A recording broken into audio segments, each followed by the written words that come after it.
একটা ছোট্ট গ্রামের পাশে ছিল গভীর জঙ্গল।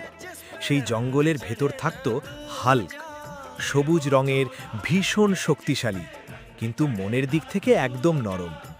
হাল্কের সবচেয়ে প্রিয় মানুষ ছিল তার দাদিমা। দাদিমা ছোটখাটো, সাদা চুল, কিন্তু চোখে ছিল অদ্ভুত জাদুর ঝিলিক।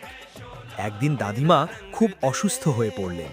গ্রামের ডাক্তার বলল, জঙ্গলের পাহাড়ের ওপরে একটা পরীর আলো আছে, সেটা ছাড়া দাদিমা ভালো হবে না।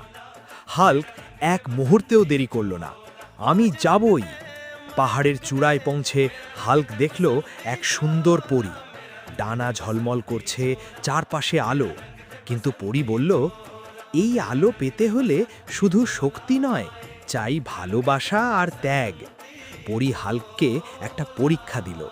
হাল্ককে তার নিজের শক্তির একটা অংশ ছেড়ে দিতে হবে। শক্তি ছাড়া হাল্ক দুর্বল হয়ে যাবে।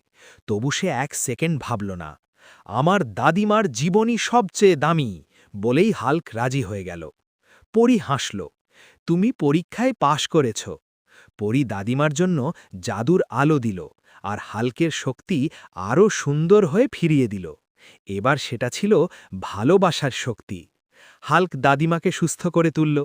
দাদিমা হাল্ককে জড়িয়ে ধরে বললেন, আসল শক্তি পেশিতে নয় রে, হৃদয়ে।